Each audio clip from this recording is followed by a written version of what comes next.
Are you a budding educator looking for various materials necessary to build your foundations of education?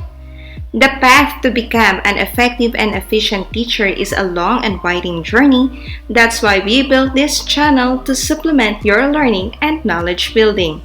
In this episode of Edu Series, we're over the moon to have our guest host Annabella Gomez, whose experiences in the academy will bring you into a room of theoretical underpinnings of the 9 principles of learning.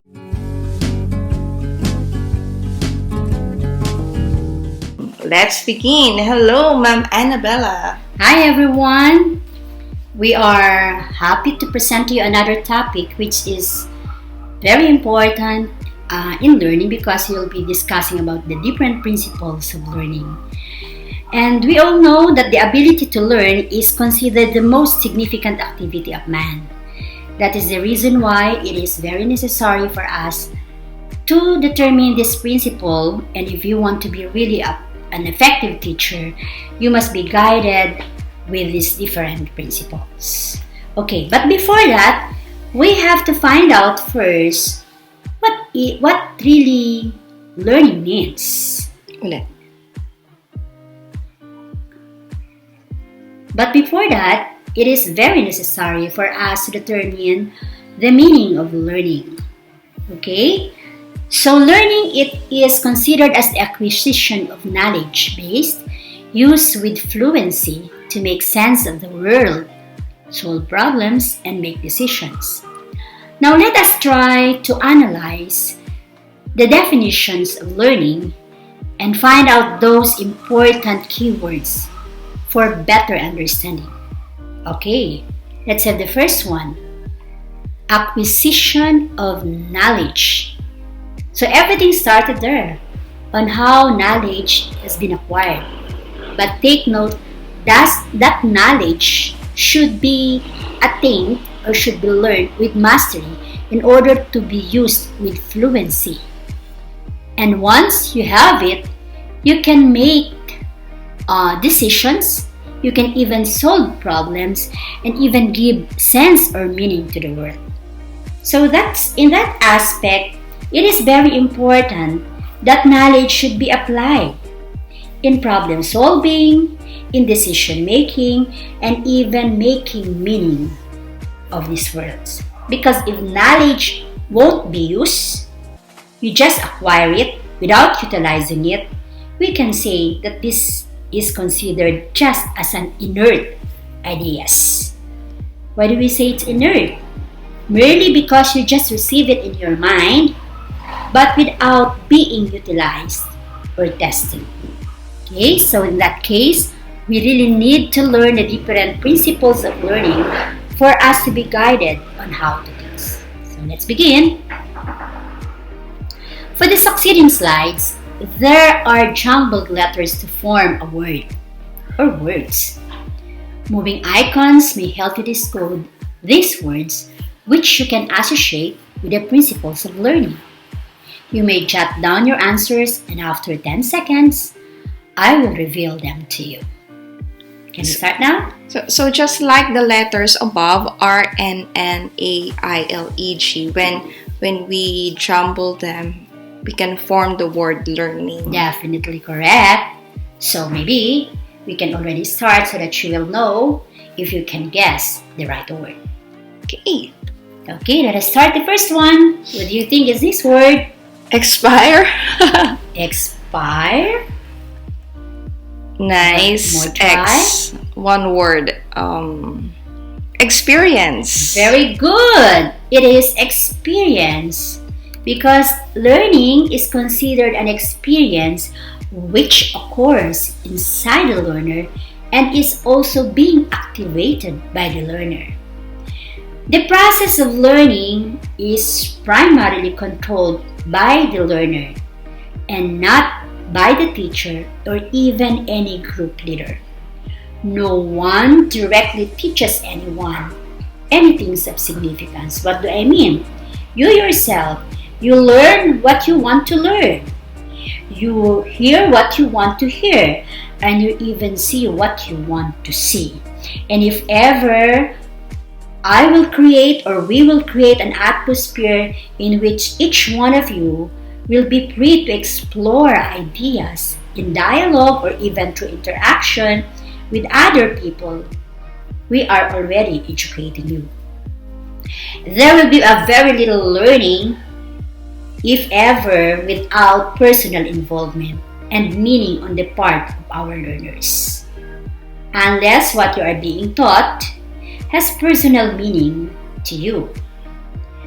Now, in that case, we can say that people forget most of the content taught to them and retain only those content which they use, they work or content which is very relevant to their own personal experience.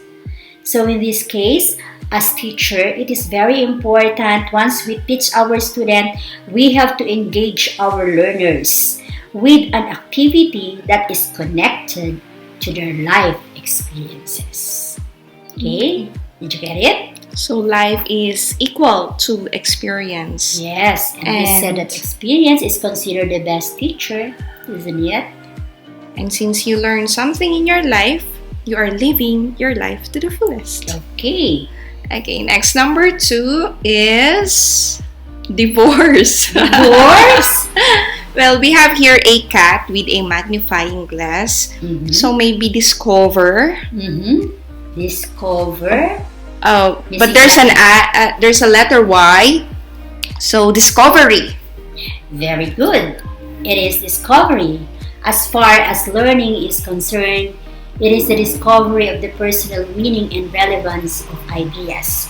So here, learning is a process which requires the exploration of ideas in relation to yourself and even your community so that you can determine what you need, what will be your goal that you want to formulate, or what issues that you want to discuss, or even what content that you would like to learn. So in this manner, as a teacher, it is very necessary that if you discuss something to your student, it should be lessons that should be related to the needs, to the interests, and problems of the learners. That will make them have their own personal meaning and relevant ideas in their own selves. So that makes learning more in the discovery. Okay? Next is this one. Okay, so let's look at the icon.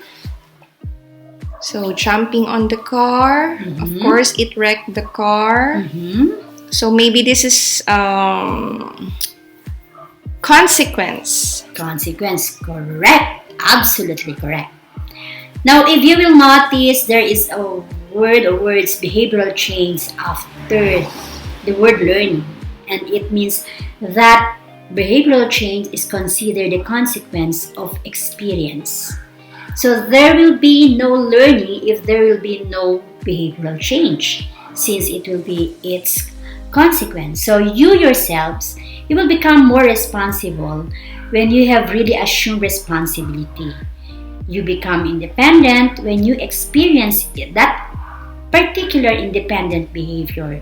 You become have a successful experience. Basically, if ever you will be able to feel it, you will be able to act on it, or you will be the one to do it.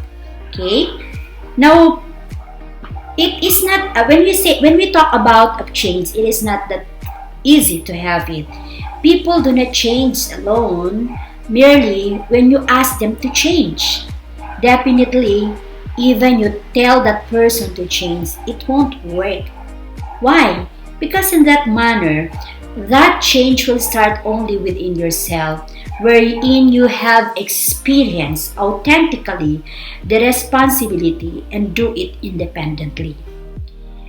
We can say that experience is considered the best teacher. That is why teachers should always choose what we call experiential learning. And that experiential learning can be direct or what we call vicarious experiences.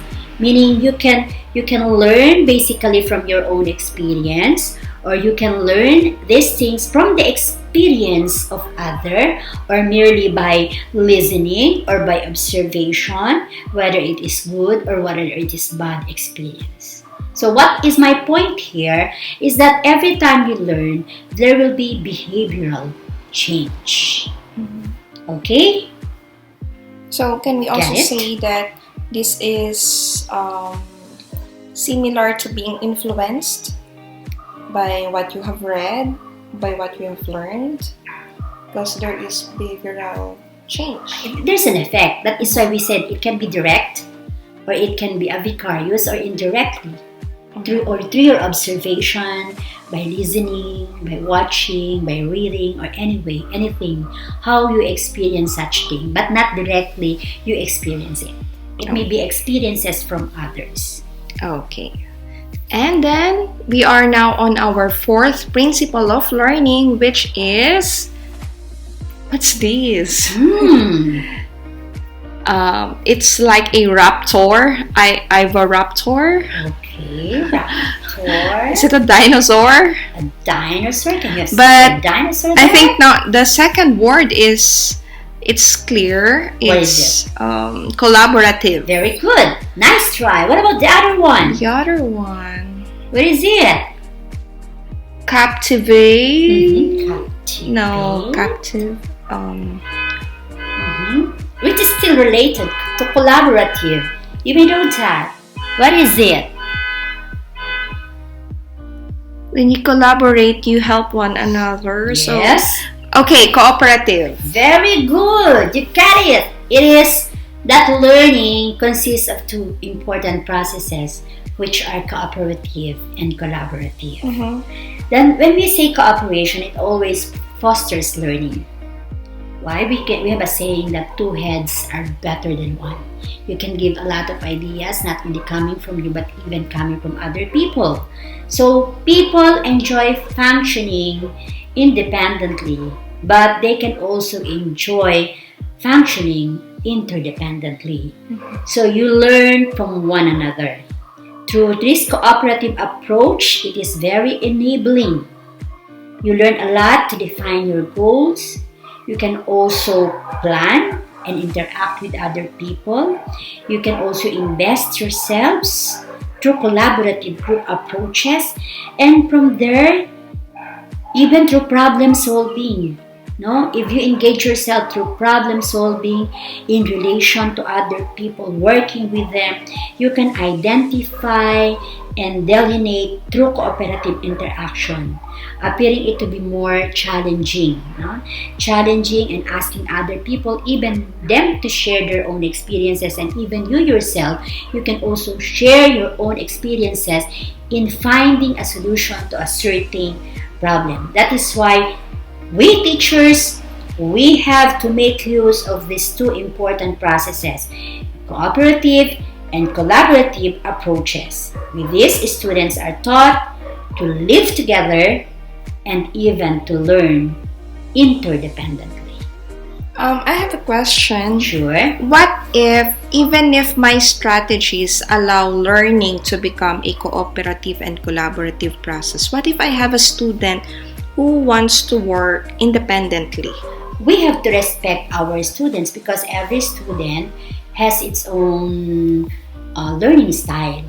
That's the reason why, as a teacher, you have to be resourceful enough to give different activities that will fit the multiple intelligence and the learning style of our student.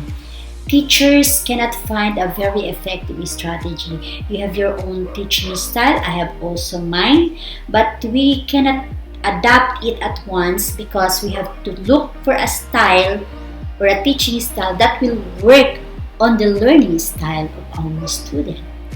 Okay, and then assuming that I have given the independence to that student, what if he or she failed or did not meet the learning outcomes? You can still find another way. As I told you, teacher or educator should be resourceful enough to look for the different activity where we can meet the needs and interest of our student. Maybe that particular activity is not that significant to him as a learner. So let's try to see how we can draw out the potentials, the needs of our students. Okay. Thank you po.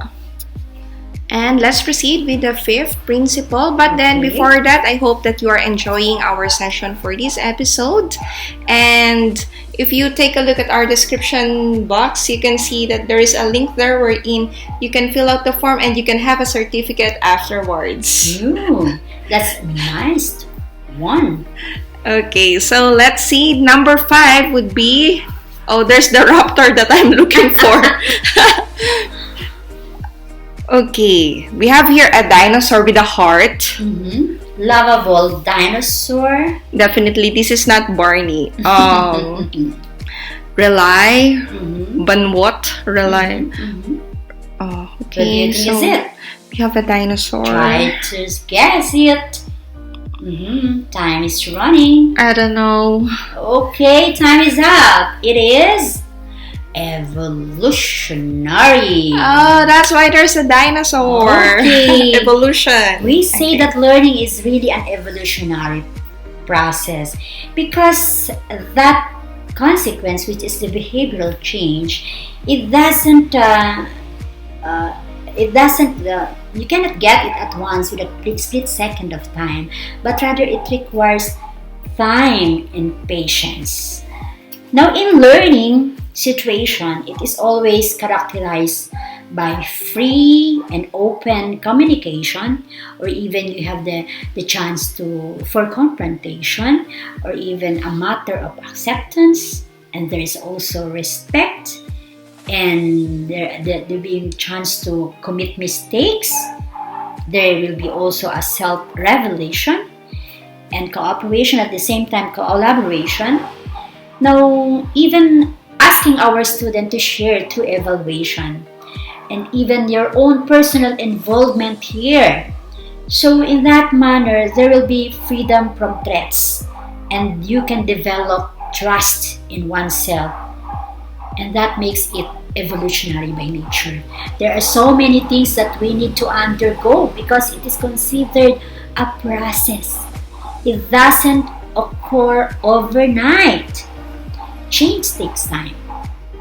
So let us not expect that we can get the result in a split second or just an overnight.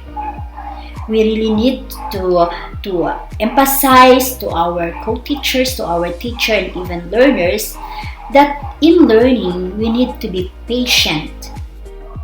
And in that things, most especially if these things are considered worthwhile, it will take time to do it and to attain it. For this one, I can remember the psychomotor. What is that again called? Psychomotor, cognitive, and affective domain. Okay, the domain of learning. Yes. By Benjamin Bloom. Okay, so for the psychomotor, there are also different levels of learning outcomes, and I think part of it is the repetition, manipulation, precision. Yes, before you want to make it perfect, you need to undergo first. It's a term implant. You have to imitate first, and then manipulate. Precision. And then there's the precision, which you have to follow it step by step. And then there should be a combination of your skill, which is the articulation, until finally you attain the last level, which is the naturalization. So it is something really an evolutionary process. So just like as a specific example, you cannot make a child write legibly if it's the first time that he or she handles a pencil. Yeah. It will really take time before she can have a legible print. And even throughout the years, it really changes. And you cannot expect the child to run at once. It is step by step, no? The growth of the child starting from crawling, and then sitting, then standing, and then starting to step by step walking, and then started to run bit by bit. Okay. So, That's it. Learning is an evolutionary process. Be patient, because Yes. patience is a virtue, so for you to learn. So this is also a test for the future teachers. They really have to be very patient because learning is an evolutionary Plus the process. fact you have different students with different learning styles. Okay, let's move on to number 6. Mm-hmm. Okay, so we have here somebody touching the stomach. So definitely this is painful. Mm-hmm. Am I correct? Painful? Yeah. Okay. So, how come we can say that learning is sometimes a painful process? Is it really painful to learn? Is it because of the expectations? Expectation of whom? Of your parents, Peers, of the teachers, anyone else? or was it when you are scolded? It's painful. Maybe it can be a part, but when you are talking of the process, it's within the student per se, within himself.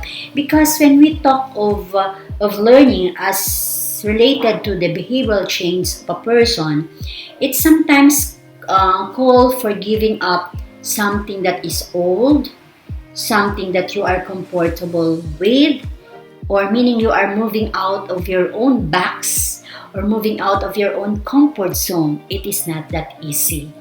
Maybe in that manner, you have your own way where you are comfortable of thinking, believing, and even valuing.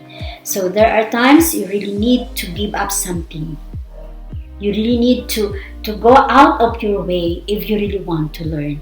Like for example, instead of watching your favorite TV shows, or playing your favorite games, or doing your hobbies, or anything that you want to go, but there is a need that you have to give up all these things because you have your examinations, you have your assignments, you have your projects, and many requirements that you have to comply. That makes it so painful on your part, instead of going a lot of things that can give you more recreation or enjoyment. So that is what I mean. However, the pain, that pain of breaking away from the old and the very comfortable thing is usually followed by appreciation and pleasure once there will be a discovery of an evolving idea of changing oneself. If you attain something, I got 100 in my examination. My God, despite of so many hours of sleepless night, sacrificing a lot just to study it with understanding, not memorization. So with all your sacrifices, and you get a very high score that will really motivate you as a person, and that means it is something, a reward of the sacrifices that you have experienced. So that is what I mean, no? It is always followed by something appreciative and something pleasurable. So for the student, we have to make our student realize that in learning, it is considered a difficult task. It is not that easy. It is always accompanied by sacrifices, inconvenience, and evolving ideas of changing your own self. So pain is not always painful, but you can make that kind of pain a ladder to your own success. Okay? So it's like you can see the light only when it's dark. Right? Very good. Or when it's darkest. You cannot see the star, the brightness of the star, if it is daytime. But during nighttime, you can see how bright are the stars, and you can appreciate the beauty of those things. Also the constellations. So there's a rainbow after the rain. What is that saying? Painful glory. It's related. Painful glory. There is glory from a certain pain that you have. So every time you experience pain within yourself, you just have to trust that this pain will turn out into something that could give you happiness, and that particular happiness is a certain inner joy within yourself. BTS. Believe, Trust, and surrender. surrender. Okay, and we're now down to the last three. Okay, so this is easy. We have here a panda reading. This is, of course, learner. Okay, the learner. Don't you know that one of the richest sources for learning is the learning himself? The learner himself. Correct. Because there are times we used to give emphasis on the different instructional materials or media that we have. The books, the speakers, our different resources for learning. And we tend to overlook our own learners, being the richest source of all, the learner himself. Why? Because every individual has an accumulation of experiences, ideas, and even feelings and attitude which comprise a rich vein of material for problem solving and learning. Now, on the part of a teacher, you must draw these learners' ideas, the feelings and experiences. You have to let your students share everything that they want to share as long as it is something that could really help others. As a teacher, you might say, I am the source of learning. I am the fountain of knowledge. But definitely, if you just look at your student, you can learn more from them, coming from their own genuine experiences. And they are very rich. They are very rich of ideas. And these ideas could really help or could really provide more learning, not only to himself alone as a student, but even to you as a teacher. Both of you are learning. Okay? So this is more of mutualism. Yes. You benefit from one another. And it's also nice if you have transformed your classroom into an avenue for the students, for them to be heard, for them to have the freedom to speak what they feel. And it's like they're having their own space that they are being valued by the others because of the experiences that they can share to one another. Yes. And if they will be comfortable in that situation, one thing sure, effective learning will be attained because there is no such thing as threat within the classroom. Everybody is welcome. No one is to be rejected. Everyone is accepted. No boundaries. No boundaries. No discrimination. No discrimination. But always remember that we really have to open the mind of our student with the way on how they express their ideas. We always considered values because there are times that students go beyond and they cannot control. But if you are an effective and a good teacher, you must know and learn how to manage the climate or the situation wherein learning will really occur effectively. Okay, and we're down to the last two. What's this? Moo. The second one, it's like a cuticle. Cute. La cute. Cutiny. Wait, let's take a look at the icons for our... So there's a hugging. So somebody's having difficulty and then there's hug, then there's the idea. Okay, so I think this is a combination of emotional and intellectual. Correct. Okay. Very good.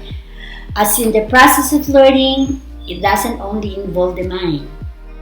We have to consider also our heart. That's why it should be an emotional as well as intellectual. Sometimes you go to school, no? You enter the classroom. Yes, you are physically present, mentally present, but emotionally absent. And it is very impossible that you learn something from your teacher if you are just present physically and even intellectually, but your emotion is not on there. Meaning, no matter how effective the teacher will be, and you keep on listening to the teacher, yes, it is being absorbed by your mind, but you don't feel anything about it because these things are not related and not important to you. But once the teacher shares something that is relevant to your life and it triggers something into your emotion, that thing that you have learned and heard from your teacher became very significant, and there is learning because you involve your intellect and your emotion on it. So in this aspect, that learning is affected by the total state of an individual. You can say that people are considered feeling being, not only as an intellectual or a thinking being. And when that feeling as well as thoughts are combined and in harmony, we can say that the certain learning will be maximized. So in that aspect, every individual or any group, you exist within a certain classroom condition, but you have to see to it that there should always be a purpose. You will not exist in something, meaning you do something without a purpose is nothing.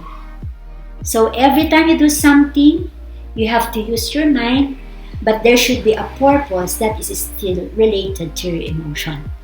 So in teaching, even you as teacher, once you teach, it's not only a matter of teaching, but what is your purpose? Why are you teaching? Same thing with our students. They are not here not only to learn intellectually, but we have to develop also their emotion, since we are after the holistic development of an individual to make the learning effective. So in that aspect, to maximize the acquisition and internalization of ideas, it seems reasonable that every problem would have to be we have to be dealt first. Meaning, if there will be some barriers along the way, it is quite hard to come up with a certain decision. If everyone have different personal point of view or different interests in something, they have their own official business. Let's say, for example, if the purpose of a group is to discuss current issues and problems in a given field with reason and honesty, then it will not be achieved if everyone is afraid to communicate. So in that aspect, there is what we call barriers to communication. So what do I mean? If ever we can have that acquisition or maximize the acquisition of an internalization of ideas, it seems reasonable that the problem would have to be dealt with first. So that's why as a teacher, let us appeal to our students' intellect as well as their emotions. In teaching, if the students are just only listening, just only within their mind, but not listening with their heart, we cannot attain that effective learning. So only effective learning can be attained if you combine the mind and emotion or feelings of another. You have to put your feelings as well as your mind together. Okay? The patron saint of teachers is Saint LaSalle. Mm-hmm. And among what he taught the youth would be to teaching the minds, touching the hearts, and of course transforming lives. So it's very vital that you convert your classroom into a space where there is a lifelong learning. Yes, and when we talk of lifelong learning, it means whatever you learn from the school, there should be application in your genuine life. Meaning, it will not be a lifelong learning if you will just stick only in the four corners of the school, but it should be practically and genuinely applied in your real life experiences. That makes it a lifelong learning. Okay, and last principle is you're one in a melon. So definitely our jumbled word means unique. Okay. Are you unique? Everyone is unique, and we are created unique by our Creator. Now, the process of problem solving is considered unique and individual. Every individual is considered unique. You have your own unique styles of learning and unique way of solving problem. My way of solving problem might not be that effective as yours, or it may be a vice versa, that yours is effective as my way. So definitely we have our own way of solving problems. In that manner, we have to be more aware how they learn and solve problems and become exposed to the different alternatives models used by other people, so that we can refine and even modify our own personal styles that can be employed and make it more effectively. So I cannot say that my problem or my way of solving problems will be the same as yours and it will be effective to you. Mm-hmm. As I've said, you have your own unique way. Okay, you have your own unique way, and we can say it's more heuristic. Style, your own style of doing it. Maybe you can do it step by step, but others just do it in a trial and error. So there are so many ways of doing it. So in this, we have to allow our student to learn in accordance with their own unique learning style and multiple intelligence. Okay. Mm-hmm. And that's it. Those are the 9. Yes. 9 principles. I hope they learned something from us. Yep. And as a summary. Okay. So I want to mention again to you that the different principles of learning for you to remember it always, that learning is an experience, giving emphasis on the term experience, which occurs inside the learner and activated by the learners. So let us not impose so much to our students. Let them learn by themselves. And secondly, learning is the discovery of personal meaning and relevance of ideas. Take note about discovery. And there will be a behavioral change as a consequence of experience. And learning involves cooperative and collaborative process.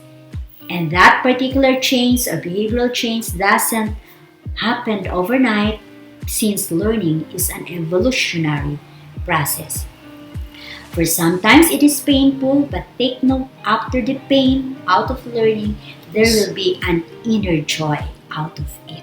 There is glory. Okay, there is a reward, a very rewarding one. And do not forget that one of the richest sources for learning is the learner himself.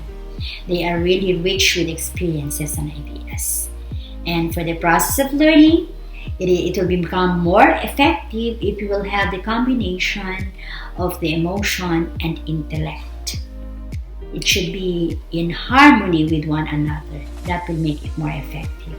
And do not forget, everyone is unique, everyone is different, and they have their own learning style and multiple intelligence. So that's why the process of learning, most especially in problem solving, it is always unique and individual. So my dear students or teachers or friends, this is it. These are the nine principles of learning, and hopefully everyone learned something from today's topic. Okay, so definitely there are some takeaways of our viewers for this episode. And once again, do not forget, if you want to have a certificate for Principles of Learning, just click the Google form below and you will be receiving your certificate. So nice one.